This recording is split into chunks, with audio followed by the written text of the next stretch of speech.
Well, greetings to you. I'm sure I'm not alone amongst Brexiteers to feel that they're smelling the sweet stench of betrayal, as I knew would happen. We've been nominally out for 10 years, or nearly 10 years, and of course I knew, and I've made my point on many occasions, that they will gradually try and fold us back into this disastrous organisation, and they're so doing. And it's starting now with some propaganda. And I wished all this had gone away, but I think I'd just, as this creeps on, is just remind you. I want to remind you what the situation was and is, because you're hearing some complete nonsense. The reason that our economy is drifting slowly down the lavatory has got nothing whatsoever to do with Brexit. Let me just explain what I mean by that. An economy, any economy, but the British economy in particular, is the butcher, the baker, the candlestick maker, the chippy, the sparky, the cab driver, the nurse, the dentist. All these people go together to make an economy of a nation.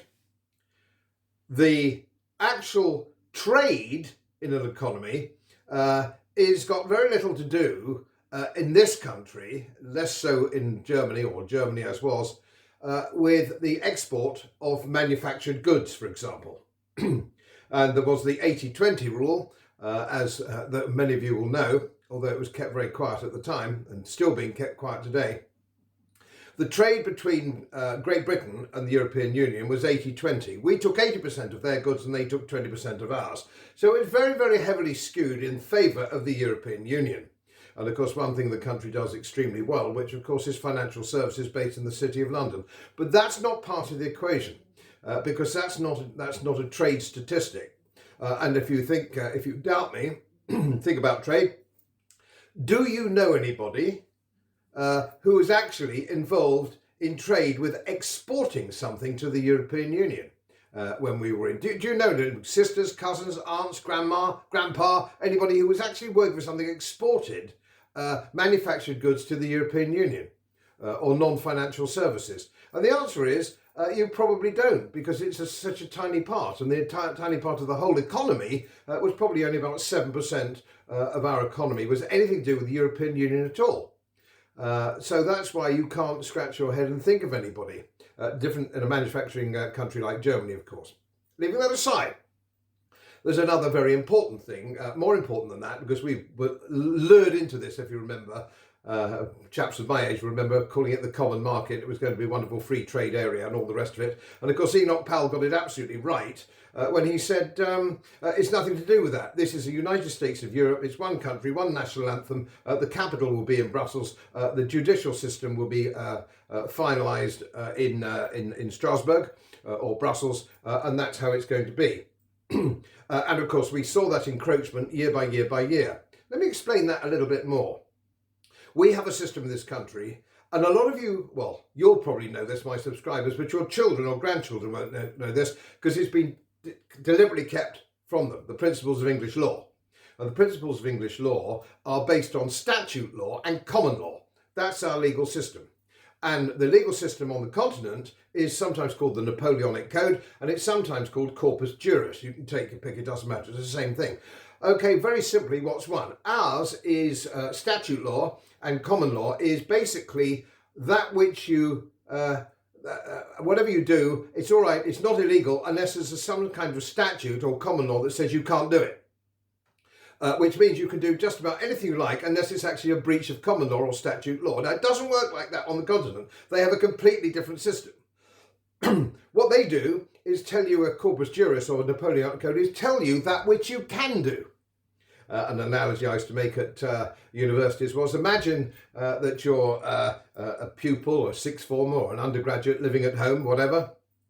Your parents, and this is true funnily enough for the continent as well, your parents will respect your space in your bedroom. That's your bedroom. You can do pretty much what you like. There'll be a few caveats, won't there? There'll be a few rules and regulations. So no dope or no ladies after 10 o'clock at night, no loud music. But generally speaking, most parents are fairly liberal-minded, and I use liberal in the sense, Gladstonian sense here, not the ridiculous invention of the Americans. So this really is how the different things are. Now, I sat there for 10 years I was on the Economic and Monetary Affairs Committee, I was on the Consumer Affairs Committee for a while, so on and so forth, but that doesn't matter. But I did watch very carefully when I was in the belly of the beast.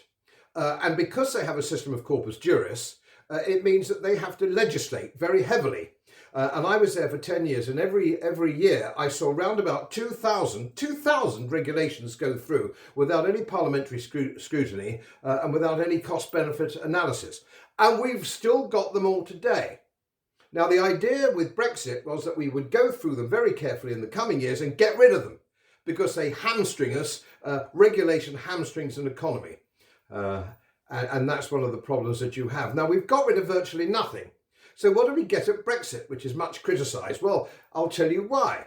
And I've made it before, and I make no apology for making it again. We're in a situation when the entire civil service were in favour of our membership of the European Union. Nearly all the House of Parliament, and the House of Commons, and the House of Lords, and a very big majority of the legacy mainstream media were in favour of remaining.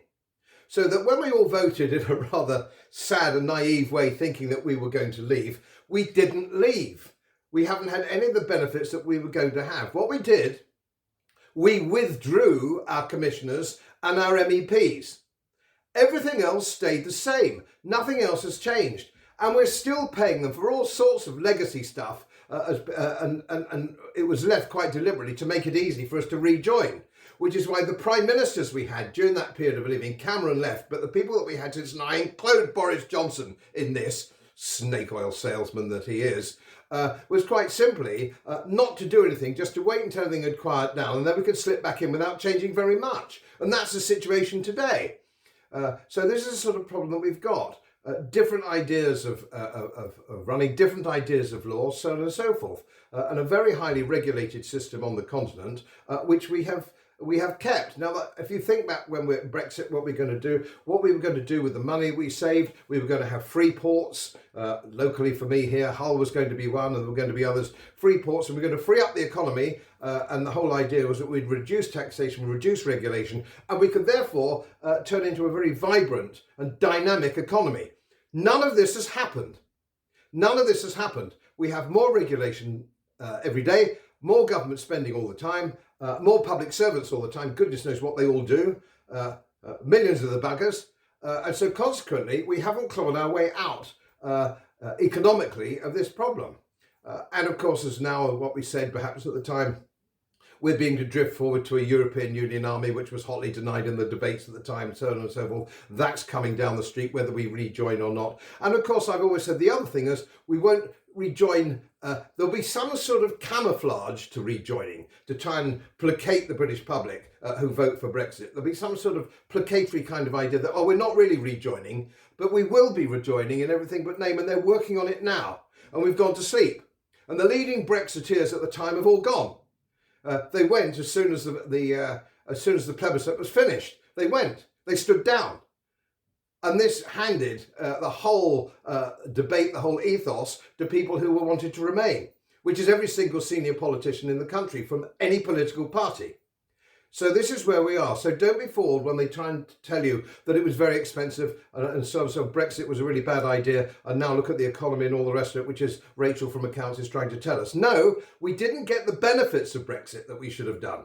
We didn't embrace Brexit because all the civil servants and politicians and media didn't want to embrace it.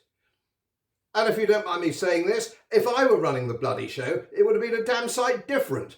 Because I actually know what I'm doing and know what I'm talking about. I don't think there's anybody yet, hardly at all in politics left, who actually has a bloody clue. You've only got to look at them. Absolutely hopeless.